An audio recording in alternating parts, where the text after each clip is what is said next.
back. So in this next few illustrations, I'm going to change it up a little bit. Since the last four illustrations was sort of about you know, the girl and the cow and the boy from the cave, I've decided in the next few illustrations I'm going to do something involving nature and wildlife. So what I started off with in this illustration, I wanted to do an illustration of some, I guess you can call them ostriches. Yeah, let's just call them that.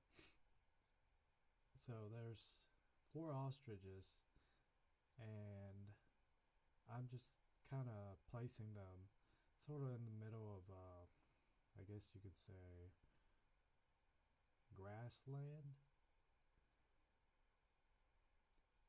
Yeah, I guess we'll just go with that. But I hope you guys enjoy this change of scenery and subject. I was definitely excited because this was something new for me.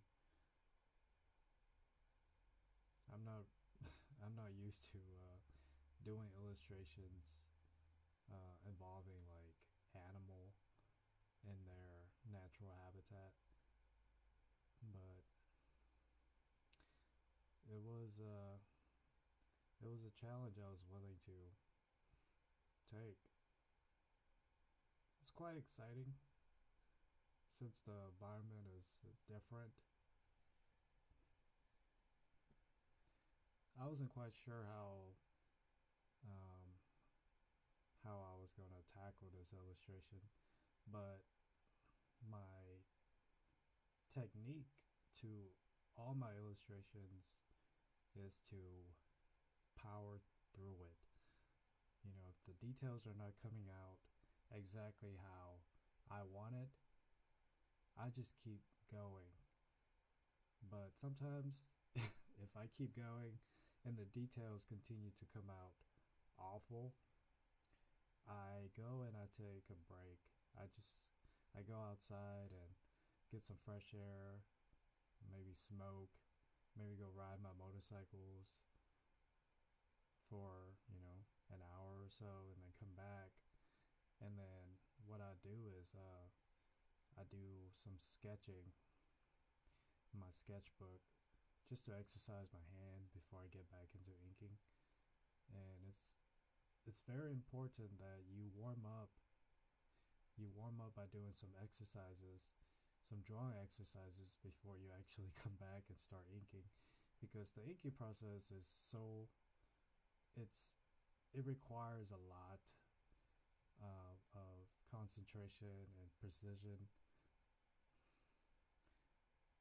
if you want, if you want your details to come out, or your lines to come out decent.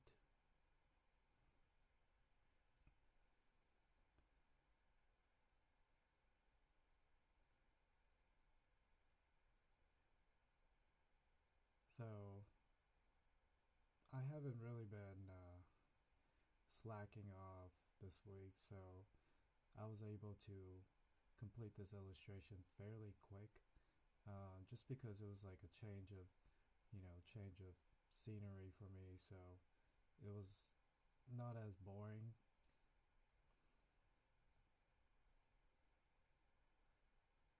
So I was able to, keep up with the pace. Or maybe it's just the illustration itself. It's not as intensive as the previous four illustrations were.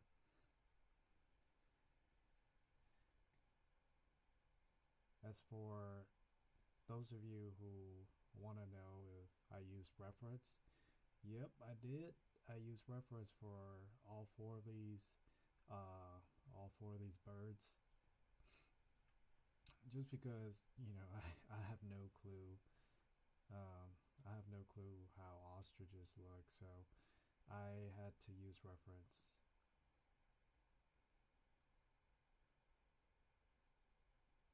Even when using reference, I try not to make, I try not to go all out, to make the birds look like the reference.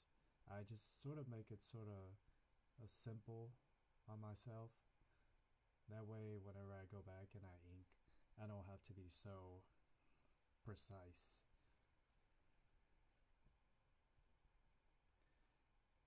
Or, or maybe I'm just, I'm just lazy like that.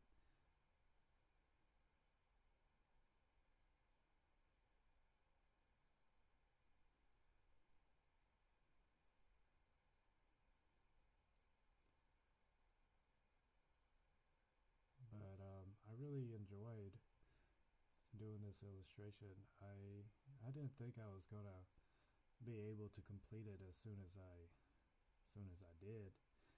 Um, but I didn't find myself in any rush, and that was also a relief for me.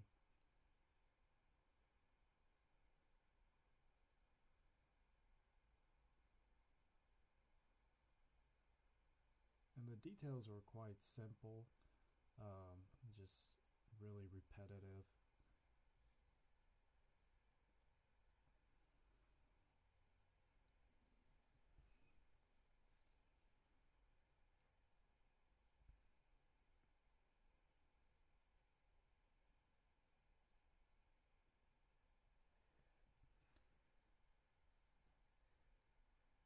But yeah, be expecting the next three videos to consist of wildlife and their natural habitat. I'm gonna challenge myself to do something different for you guys.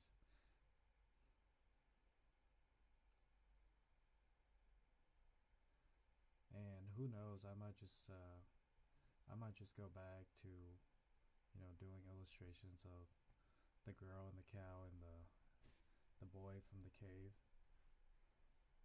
But that's gonna be sometime in the future.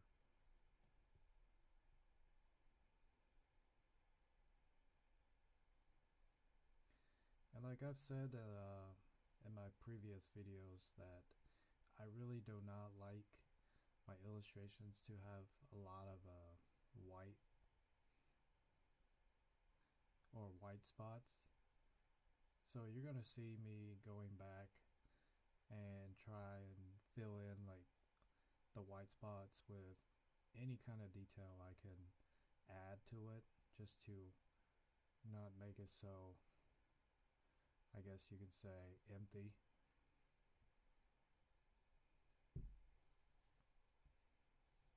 And I'm gonna have to do that with the clouds too.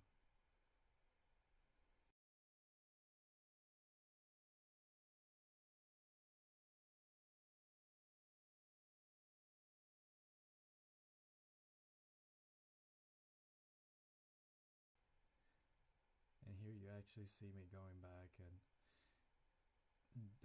deliberately trying to fill in the white spots in the clouds.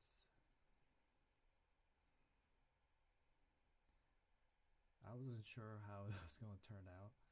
Um, at some point, I thought it was kind of like um, smoke uh, from I guess some sort of smoke from like a wildfire or something.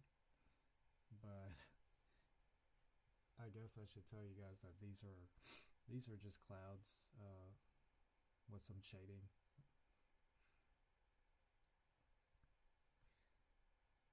But yeah, guys, I hope you guys enjoyed it, and I'll be back with three more illustrations that deals with wildlife. And I thank you guys for watching. See you guys soon.